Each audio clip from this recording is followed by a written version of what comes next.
जिस क्वाड को समझा जा रहा था खत्म, उसने कर दिया बवाल।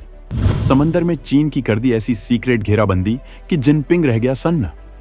दक्षिण चीन सागर में अगर भारत के जहाजों को दिखाई जरा भी आंख, तो ड्रैगन के 40% कारोबार पर भारत लगा देगा पूरी तरह ब्रेक।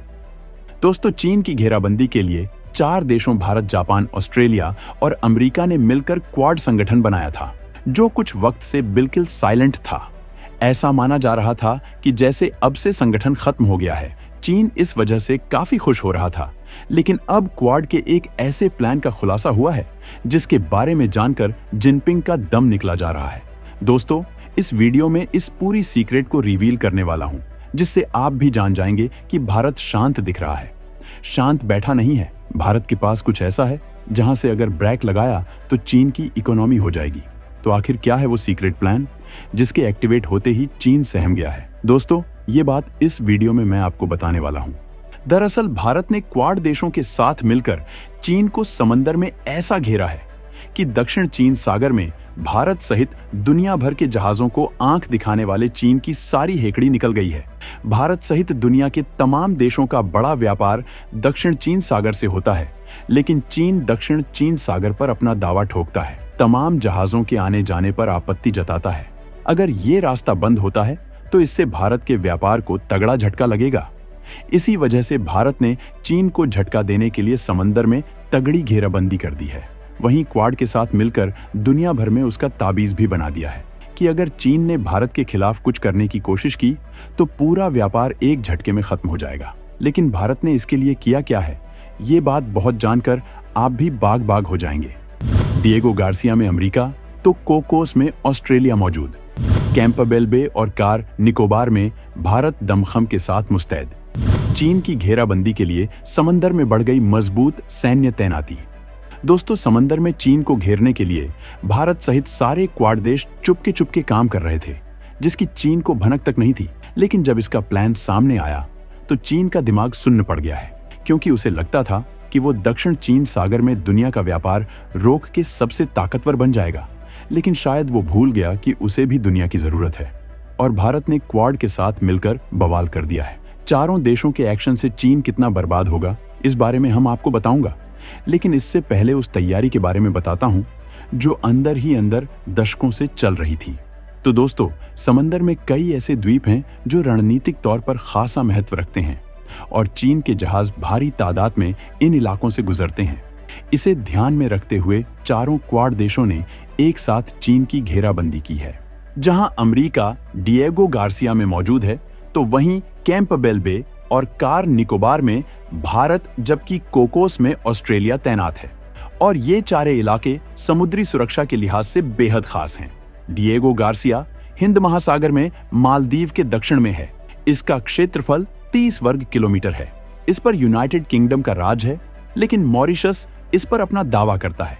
डिएगो गार्सिया और चागोस के द्वीप 18वीं सदी के अंत तक निर्जन थे।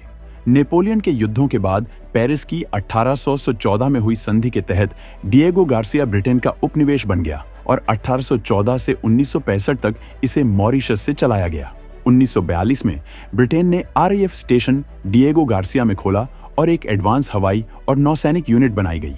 ये द्वीप स्ट्रेटेजिक तौर पर काफी खास है। ये तंजानिया के तट से 3535 किलोमीटर, भारत के कन्याकुमारी से 1796 किलोमीटर और ऑस्ट्रेलिया से 4723 किलोमीटर की दूरी पर मौजूद है। डिएगो गार्सिया से मलक्का जलडमरू मध्य की दूरी 3289 किलोमीटर और ताइवान से 6292 किलोमीटर है। मतलब दोस्तों, ये दक्षिण चीन सागर से केवल कुछ ही दूरी पर है, लेकिन हिंद महासागर पर यहां से निगरानी करना बेहद आसान है।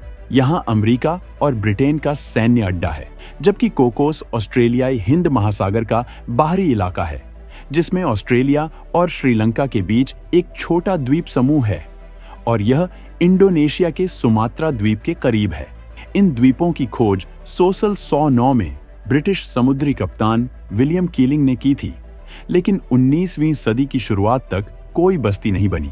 कोकोस नाम का मतलब काफी मात्रा में नारियल के पेड़ होते हैं, जबकि कीलिंग का मतलब खोजने वाला होता है। 1857 में इस पर यूनाइटेड किंगडम ने कब्जा कर लिया था। 1946 में ये सिंगापुर को वापस मिल गया था। इसका क्षेत्रफल 14 वर्ग किलोमीटर है। इस क्षेत्र में 27 कोरल द्वीपों से बने 2 एटोल हैं। यहाँ की आबादी करीब 600 है, जो ज्यादातर सुन्नी मुसलमान हैं। ये रणनीतिक रूप से बेहद खास हैं, क्योंकि ये द्वीप भारतीय और प्रशांत महासागर में शिपिंग लेन के नजदीक हैं। इन द्वीपों का इस्तेमाल मलक्का, सुंडा और लोम्बोक जलडमरू मध्य की निगरानी के लिए किया जा सकता है। कोकोस से मलक्का की दूरी 1702 किलोमीटर, सुंडा जलडमरू मध्य 1208 किमी और लोम्बोक से 1601 किमी है। ऑस्ट्रेलिया इस वक्त यहाँ पर मौजूद है। साल 2023 में भारतीय नौसेना और वायुसेना के विमानों ने इस द्वीप का दौरा किया था। ऑस्ट्रेलिया और भारत मिलकर हिंद महासागर में चीन को रोकने के लिए इसका इस्तेमाल कर सकते हैं।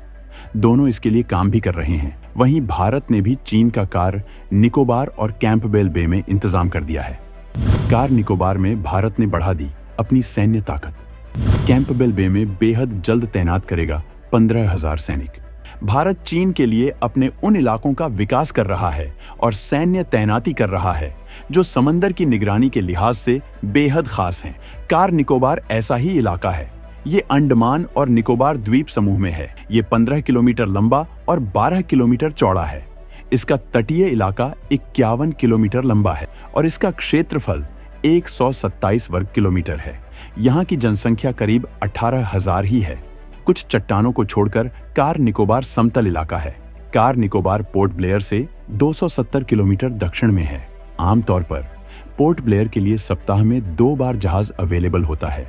भारतीय वायुसेना पोर्ट ब्लेयर के वीर सावरकर अंतर्राष्ट्रीय हवाई अड्डे, कैंपबेल बे और कार निकोबार वायुसेना बेस के बीच चार्टर सेवाएं उपलब्ध कराती है। साल 1945 के बाद इसका इस्तेमाल ब्रिटिश रॉयल एयर फोर्स करती थी। वो श्रीलंका के कोलंबो अंतर्राष्ट्रीय हवाई अड्डे और सिंगापुर में RAF चांगी के बीच उड़ानों के लिए ईंधन भरने के लिए इस्तेमाल करती थी। लेकिन साल 1967 में भारतीय वायुसेना ने इसका रनवे 2717 मीटर तक बढ़ा दिया। अब रनवे की लंबाई को 150 मीटर तक और बढ़ाया जा रहा है। यहाँ पहला Mi-8 हेलीकॉप्टर 1982 में पहुंचा था। हालांकि साल 2004 में हिंद महासागर में आए भूकंप और सुनामी में एयर स्टेशन तबाह हो गया था। यहाँ एयरबेस का बहुत कम हिस्सा बचा था, लेकिन भारतीय वायुसेना ने यहाँ रात दिन काम किया। रनवे की मरम्मत की गई, नेविगेशनल सिस्टम लगाए गए और बुनियादी ढांचे को बहाल किया गया। अब कार निकोबार एयर स्टेशन ने फिर से ऑपरेशन शुरू कर दिया। यहाँ भारतीय वायुसेना के जगुआर और सुखाई 30 MKI फाइटर जेट ने भी उड़ान भरी है। C-130J भी यहाँ उतर चुका है। इस बेस पर बुनियादी ढांचे का निर्माण हो रहा है और जल्द ही लड़ाकू स्क्वाड्रन को से तैनात किया जाएगा। जबकि कैंपबेल बे में INS बाज भारत की सबसे दक्षिणी हवाई पट्टी है। इस द्वीप का इंदिरा पॉइंट भारत का सबसे दक्षिणी बिंदु है। यहाँ 1050 मीटर का डामर रनवे है। इसके जरिए नौसेना हवाई निगरानी, गश्ती मिशन और समुद्री हवाई मिशन के विमानों के लिए रसद सहित तमाम मदद पहुंचाने में करती है। मौजूदा वक्त में यहाँ डोर्नियर 228 विमान और कुछ हेलीकॉप्टर यहाँ नियमित उड़ान भरते हैं। सुपर हरक्यूलिस परिवहन विमान भी यहाँ से उड़ान भर सकता है। भारतीय नौसेना के पनडुब्बी रोधी क्षमता वाले बोइंग P-8I पोसाइडन निगरानी विमान को तैनात करने के लिए रनवे को 10,000 फीट तक बनाने के लिए काम चल रहा है। दरअसल दोस्तों, यहाँ से चीन के हर जहाज पर भारत आसानी से नजर रख सकता है। मतलब भारत अगर दादागिरी पर उतारू हो जाए तो फिर चीन के सभी व्यापारिक जहाजों को भी रोक सकता है, जो चीन की कमर तोड़कर रख देंगे। मतलब दोस्तों, भारत ने अब चीन पर बड़ा प्रेशर बना दिया। ऊपर से क्वाड संगठन ने चीन की चारों तरफ से घेराबंदी कर रखी है। भारत ने साल 2001 में integrated tri service Andaman and Nicobar command का गठन किया था। यह उन पॉइंट्स की देखरेख करता है जिनसे हर साल 1 लाख के करीब ज्यादा व्यापारी जहाज गुजरते हैं, जो दुनिया के 40% माल व्यापार को चीन, दक्षिण कोरिया और जापान से लाते ले जाते हैं। इससे समझा जा सकता है कि चीन ने अगर अब भारत को हमाकत दिखाई तो इसका अंजाम क्या हो सकता है। तो दोस्तों, क्वाड की इस तगड़ी प्लानिंग पर आप क्या सोचते हैं, कमेंट करके जरूर बताएं।